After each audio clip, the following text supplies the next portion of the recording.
You've been told that being alone is a problem, that if you're by yourself too much, something must be wrong. But that's not the truth. There's a massive difference between loneliness and solitude, and once you learn this difference, your whole life will change. Loneliness is that ache in your chest, the feeling that you're missing something or someone. It feels like an emptiness that won't go away. It's passive. It's when you're sitting there hoping someone calls, texts, notices you, or invites you. It's waiting for the world to show up and fix how you feel inside.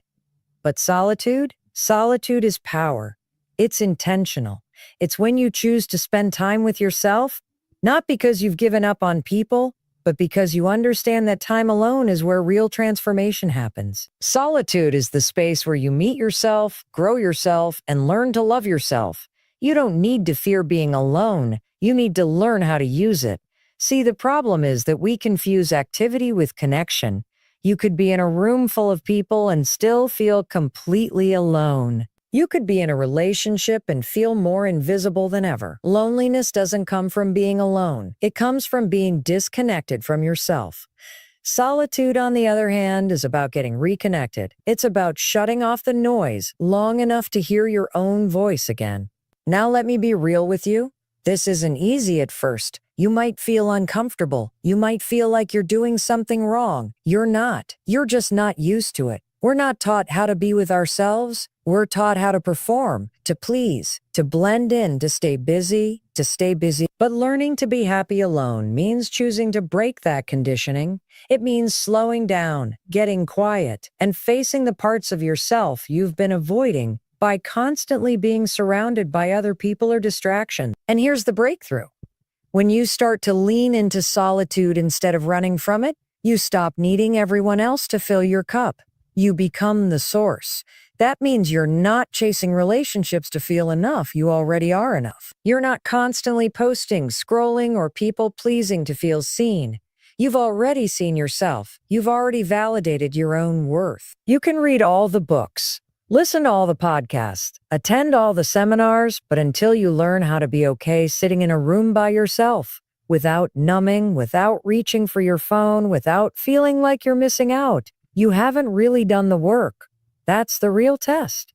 That's where happiness starts, when your own company becomes enough. You start small. You take yourself out to lunch. You sit in silence for 5 minutes. You take a walk with no music, just your thoughts.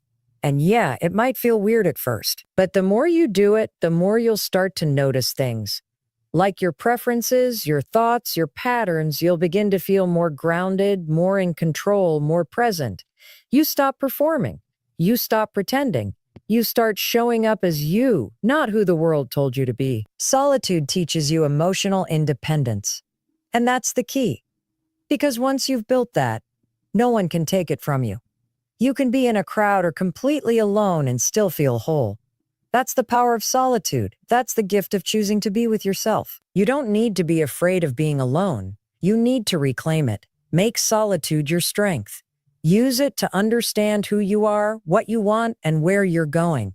Because when you know how to be happy alone, you'll never settle for halfway love. You'll never attach your self-worth to someone else's attention. You'll stop chasing validation and start living from a place of purpose and power. So the next time you're alone, don't reach for your phone. Don't numb out. Don't panic. Sit with it. Lean in. That silence, that stillness, that's where your real life begins. Your relationship with yourself is the most important relationship you will ever have, and yet it's the one we neglect the most. We spend years trying to make other people happy, trying to be liked, trying to fit in. We bend ourselves into versions that look good on the outside but feel empty on the inside. And then when we're alone, when the noise dies down, we don't even know who we are without all that performing. That's the moment when the truth shows up. If you don't like being with yourself, you're going to struggle in every other part of your life. Think about it. If you talk to yourself like a critic, if you doubt yourself every time you have an idea, if you constantly compare yourself to others and pick yourself apart, how in the world are you supposed to feel confident? How are you supposed to build real happiness when your own mind has become a battlefield? You can't. And this is where most people get stuck. They think happiness comes from other people loving them. supporting them, choosing them. But here's the truth. Other people can only meet you as deeply as you've met yourself. When you start to actually build a better relationship with yourself, when you start speaking to yourself with kindness, showing up for yourself with discipline, treating yourself with respect, everything changes. You stop chasing people who don't value you. You stop tolerating situations that drain you. You raise your standards, not because you're better than anyone else, but because you finally understand your worth, and that understanding doesn't come from outside. It comes from within. You have to start showing up for yourself the way you wish other people would. Stop waiting for someone to give you permission to be proud of yourself. Stop waiting for someone to notice your effort. You notice it. You celebrate it. You validate it. That's where self-respect comes from. It's built in those small, private moments when no one's watching and you choose to keep going anyway. Being alone is not a punishment. It's an opportunity. It's the space where you can finally tune in and pay attention to your needs, your dreams, your boundaries. It's where you start learning what you actually want out of life, instead of just going along with what everyone else wants. And here's the deal. The better your relationship with yourself, the better your relationships with others will become. Why? Because you're no longer desperate. You're not entering connections out of fear or loneliness. You're not settling. You're not shrinking yourself to be accepted. You're showing up as your full self, and that is magnetic. But this kind of self-relationship doesn't happen overnight. You build it. You build it every time you keep a promise to yourself. You build it every time you stop talking down to yourself. You build it every time you push through fear and try something new. You build it every time you forgive yourself instead of beating yourself up. These are the bricks that form the foundation of self-trust, and that foundation is what holds your entire life together. And I get it. Maybe you've been through things that made you question your worth. Maybe someone hurt you, left you, rejected you, and now you carry those wounds like proof that you're not enough. But let me tell you something. Their behavior is not your truth. Their rejection is not your identity. The past may have shaped you, but it does not define you. You get to decide how this story goes. It means that instead of begging for attention, you give yourself the attention you deserve. Instead of needing constant reassurance, you start to trust yourself. And when you do that, when you finally learn to love your own company, you become unstoppable. Because now, you're no longer looking for someone to complete you. You are already whole. You're not desperate for connection. You choose it. And that kind of power, that's what real happiness looks like. It's quiet, it's confident, and it always starts with you. Most people don't realize how much of their happiness is tied to other people's opinions. We're trained to look outside ourselves for validation from the time we're kids. Think about it. You got praised when you followed the rules, smiled when people told you to, and performed in ways that made others comfortable. You were taught to care about what others think, to seek approval, to be liked.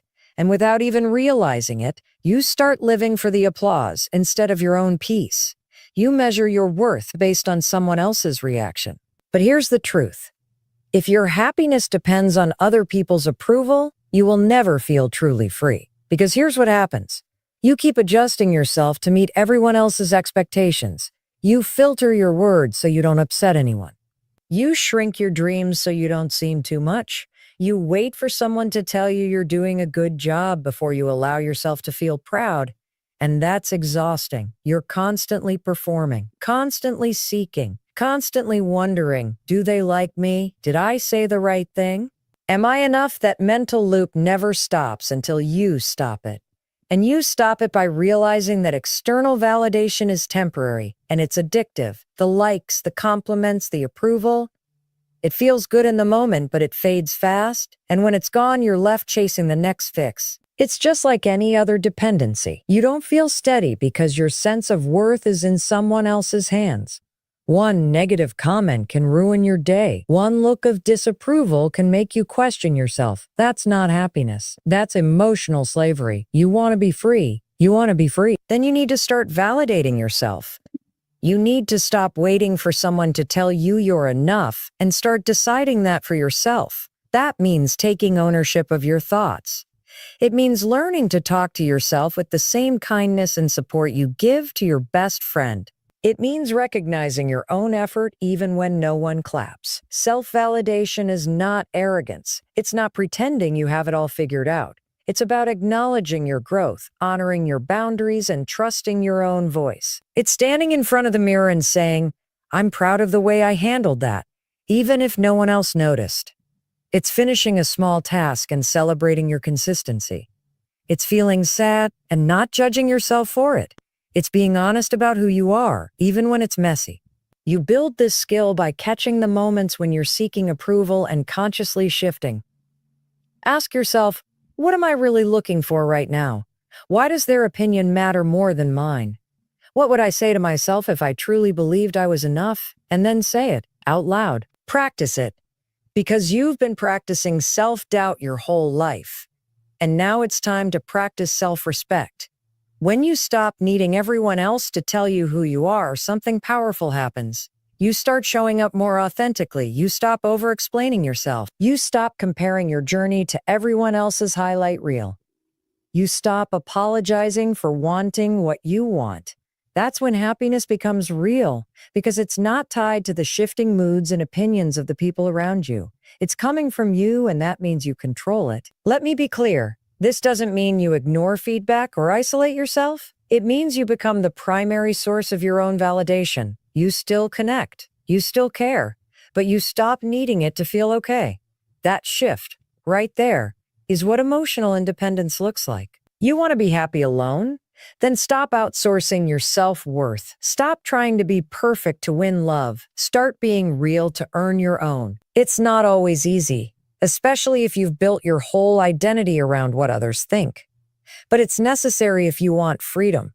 You are allowed to validate your own journey. You are allowed to be proud of yourself. You are allowed to say, "I matter," without waiting for someone else to agree. That's where peace lives. That's where confidence is built. And that's how you become truly happy, even when you're alone, because now you're not empty. You're enough.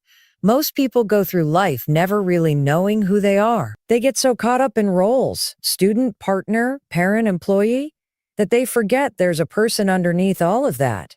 And when you finally find yourself alone, when the distractions fall away, there's this uncomfortable silence. You don't know what to do with it. That silence, that's the sound of opportunity. That's the classroom of self-discovery calling you in. And if you're brave enough to sit in it, you will learn more about yourself than any relationship, job, or title ever could teach you. Self-discovery doesn't happen by accident. It's not something you find one day on a walk. It's something you create through intentional effort. It starts when you stop trying to escape your thoughts and start paying attention to them. You start noticing your patterns, why you react a certain way, why certain people trigger you, what lights you up, what drains you. You start getting curious instead of critical. And when you do that, you begin to unlock the pieces of yourself that have been buried under years of noise and expectation. One of the most powerful things you can do when you're alone is to journal. I'm not talking about writing perfect essays or documenting every detail of your day. I'm talking about getting honest. Ask yourself questions you've been avoiding. What am I afraid of? What do I want that I'm too scared to say out loud? Where do I feel stuck and why? What part of me have I been hiding to make other people comfortable? That kind of writing, it's not pretty. It's not polished, but it's real. When you're always around others, you tend to conform. You compromise. But when you're alone, you have a chance to ask, what do I actually like? What do I believe in? What makes me feel alive? Every time you follow that curiosity, you're gathering data about who you are and who you're becoming. Another part of self-discovery is learning to sit with your emotions instead of avoiding them. We are so quick to numb. We binge shows, scroll endlessly, dive into work, eat, drink, anything to avoid the discomfort. But here's the truth. Emotions are messengers. They are trying to teach you something. Loneliness might be telling you to reconnect with yourself. Anger might be pointing to a boundary that was crossed. Sadness might be reminding you of what matters most. When you stop running from those emotions and start listening, you start learning. You start healing. You grow. You also begin to notice your values. What matters to you, not what your parents taught you, not what society says should matter, but what genuinely feels right to you. Is it freedom, honesty, creativity, service?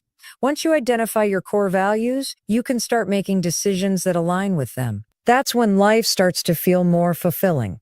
Not because everything is perfect, but because it finally feels true to you.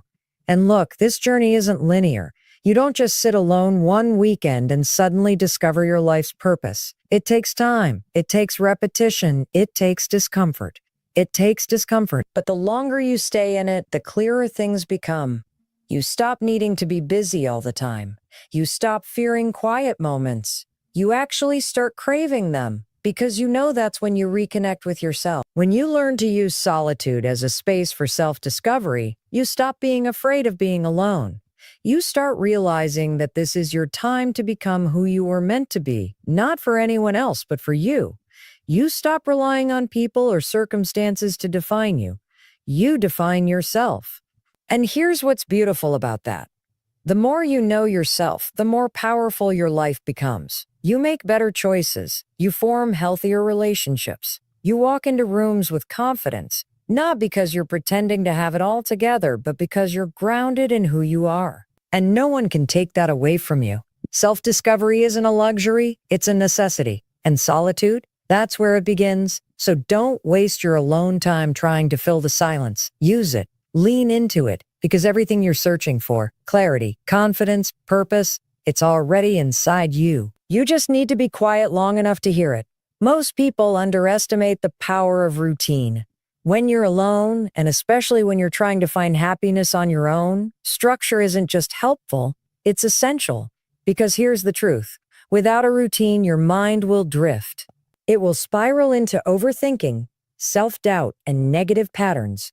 You'll wake up feeling aimless, and you'll go to bed feeling like you wasted the day. But when you have structure, when you have something to show up for every single day, you begin to take back control. You stop waiting for someone else to give your life meaning, because now you're giving it to yourself. And when you're alone, it's easy to feel like nothing matters.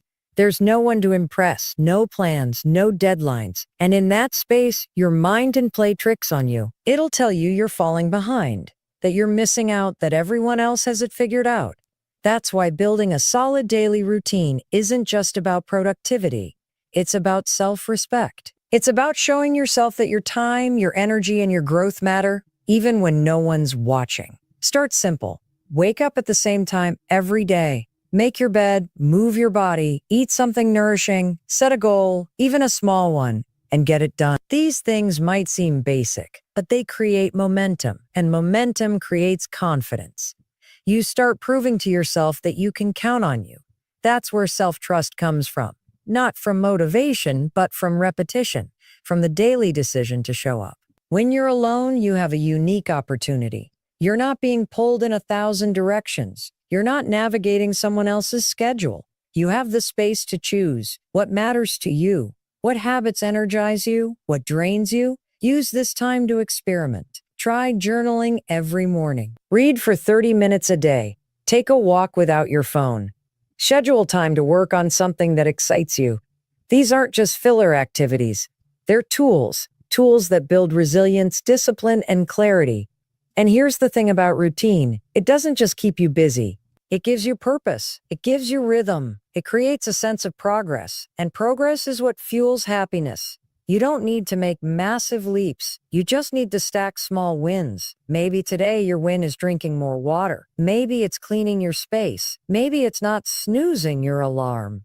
These little victories compound. Over time, they rewire your brain. You start to associate being alone with growth instead of stagnation. You start to feel proud of how you're spending your time instead of ashamed. Let's also talk about how routine builds emotional stability. When life gets chaotic, and it will, a solid routine keeps you grounded. It's your anchor. It's what reminds you that even when things feel uncertain, there are parts of your day you can control. That kind of consistency helps regulate your mood, your energy, and your mindset. You're not just reacting to the day, you're leading it. And when you feel in control, happiness doesn't feel like a distant goal. It feels like something you're actively creating. Now, I'm not saying your routine has to be perfect. Life happens. Plans shift. You'll have off days. That's okay. This isn't about being rigid or robotic. It's about showing yourself that you matter enough to be taken care of. That even when it's just you, you're still worth the effort. That's a powerful shift. Because once you learn how to care for yourself consistently, you stop needing someone else to do it for you. You stop waiting for someone to save you, motivate you, or organize your life. You realize you are capable. You are enough. You can do this. Being happy alone isn't about distracting yourself 24/7. It's about designing a life that reflects your values, and routine is how you do that. It's how you take your ideals and turn them into actions. It's how you build a lifestyle that supports the person you want to become. Not someday, not when someone else shows up, but right now. So if you're alone, don't waste that time drifting. Start building, build habits, build discipline. Build momentum, because every time you show up for yourself, you're sending a message to your brain. I'm worth the effort. I'm in control. I've got this. And that message, that's what happiness is built on. Not circumstance, not other people, but daily, deliberate action, just between you and you. Loneliness and solitude are not the same thing, but most people confuse them. Loneliness feels like something's missing. It's a void, a hunger for connection, for understanding, for companionship. But solitude is intentional. It's powerful. It's a choice to be with yourself.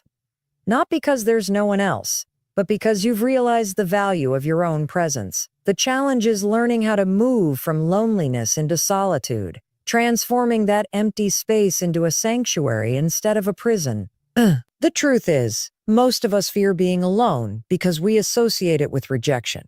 If we're not surrounded by people, if no one is texting us back, if there's no one asking us to hang out, we immediately start wondering what's wrong with us. Our self-worth takes a hit.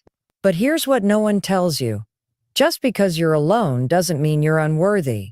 And just because you're not in constant company doesn't mean you're not loved. Being alone is a circumstance. Feeling lonely is a mindset, and you have the power to change that mindset. Start by shifting the way you talk about being alone. Stop using language that reinforces lack. Saying things like, I'm just by myself or I have no one, makes you feel small. Instead, start framing it differently. I'm spending time with myself, or I'm learning to enjoy my own company. Words matter. The way you describe your life becomes the way you experience it. So choose words that empower you, not words that shrink you. Then take a look at the stories you're telling yourself when you feel lonely. Are you assuming that everyone else is out living their best lives while you're stuck at home? Are you replaying moments of past rejection and using them as proof that you're not enough? Catch those thoughts. Question them. Because 99% of the time, the story your brain is spinning isn't based in reality. It's based in fear. And fear is not a reliable narrator. To move from loneliness to solitude, you need to start creating experiences that reinforce the value of your alone time. Don't just sit in silence and scroll your phone while telling yourself you're spending time alone. That's not solitude, that's distraction. Solitude is about being present with yourself. It's about being fully engaged in the moment, even if that moment is just drinking your coffee slowly or sitting on your porch listening to the wind. When you become present, your sense of lack begins to fade. You start to realize that peace was available all along. You were just too distracted to feel it. Another powerful way to move out of loneliness is to develop rituals, not routines. Rituals, things you do with intention, things that feel sacred. Light a candle while you read. Play your favorite music while you cook dinner. Dress up even if you're not going anywhere. These rituals create a sense of care. They say to your nervous system, I'm safe, I'm okay, I matter. Over time, these small acts of self-honoring start to rewire your brain. You stop seeing time alone as empty. You start seeing it as full of possibility. And let's not ignore the deeper emotional work.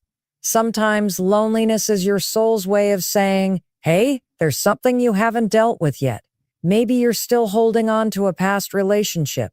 Maybe you've been avoiding the grief of something you lost. Maybe you've been keeping busy, so you don't have to feel the truth of what's going on inside. Solitude gives you space to feel all of it. And while that might sound overwhelming, it's actually freeing. Because when you allow yourself to feel without judgment, you begin to heal. You also build emotional independence. You learn that your worth doesn't depend on who texts you back. that you can enjoy a sunset, a movie, a meal, or a walk without needing someone else to validate the experience. And that independence, that's the foundation of inner strength. Because when you know how to hold space for yourself, you stop fearing abandonment. You stop settling for half-hearted relationships just to fill the silence. You start choosing people who add to your life, not complete it. The shift from loneliness to solitude is a journey. It requires patience, practice, and a willingness to sit with yourself even when it's uncomfortable. But the reward is profound. You start to see that you are not empty, you are not lacking. You are not alone. You are with yourself. And when you learn to truly be with yourself, to enjoy your own company, to find peace in your own presence, then you are free. There's a moment that comes when you've spent enough time alone. Not just being alone, but really being with yourself. When you begin to understand something most people never grasp, you don't need someone else to complete you. You are whole. That doesn't mean you don't want connection or love or community. Of course you do. We're wired for that. But there's a difference between wanting connection and needing it to feel okay. When you learn to enjoy your own company, to fill your own cup, to create joy and peace from within, you take back your power. You stop outsourcing your happiness, and that's when you become truly free. See, what often happens is that we go into relationships hoping someone else will fix what feels broken in us. We think if I find the right partner, I'll feel secure. If I have more friends, I'll feel loved. If I'm part of the right group, I'll feel like I belong. But the problem is, when you go into any relationship from a place of neediness, from emptiness, from lack, you set yourself up for disappointment. No one can be your everything. No one can fill the void that only you are meant to fill. That's your job. Being happy alone teaches you how to do that. It teaches you how to self-soothe when you're anxious, how to sit with uncomfortable emotions without immediately seeking distraction, how to create fun, excitement, and joy without depending on someone else to bring it to your life. And the more you practice that, the stronger you become. You begin to realize that solitude isn't punishment. It's preparation. It's the foundation that makes healthy connection possible. Because here's the thing, once you're good with yourself, once you genuinely enjoy your own company, your standards rise. You stop tolerating relationships that drain you. You stop engaging in conversations that don't align with your values. You stop bending to fit into spaces you've outgrown. You don't do it out of arrogance. You do it out of self-respect. Because you've built something beautiful with yourself, and you're not willing to give that up for just anyone. That's the power of being happy alone. It makes you incredibly discerning about who you allow into your life. You also begin to show up differently in the world. You're no longer desperate to be liked. You don't need constant reassurance. You walk into rooms with quiet confidence because your worth isn't up for debate anymore. You're not performing. You're not pretending. You're not trying to be what someone else wants. You're just being you. And that kind of energy, it's magnetic. People feel it. They respect it because it's rare. And let's not forget, when you're happy alone, you're more available for real connection, not surface-level stuff. Not relationships based on codependence, but deep, grounded, mutual relationships where two people choose each other. Not because they need to, but because they want to. You bring your whole self to the table, and so do they. And that kind of connection, that's where love thrives. That's where friendship becomes family. That's where community becomes home. But none of that can happen if you skip this part. If you rush through your alone time just to get to the next chapter, you miss the point. This season of solitude, it's where the transformation happens. It's where you learn to listen to your intuition, where you figure out what you actually want out of life, not what your parents want, not what your friends expect, but you. It's where you start to create a life that feels like yours. So don't fear being alone. Embrace it, use it, let it shape you. Because the person who emerges on the other side, they are strong, they are self-aware, they are joyful. And most importantly, they are whole. Wholeness doesn't mean you don't want connection. It just means you're not dependent on it. You've learned to generate your own peace, your own joy, your own fulfillment. And when you can do that, you become unstoppable. You don't have to wait for someone else to show up in your life to start feeling complete. You don't have to keep chasing something outside of yourself. Everything you've been searching for, it's already in you right now. So stop looking out there. Turn inward, sit with yourself, learn yourself, trust yourself, and watch how everything starts to change.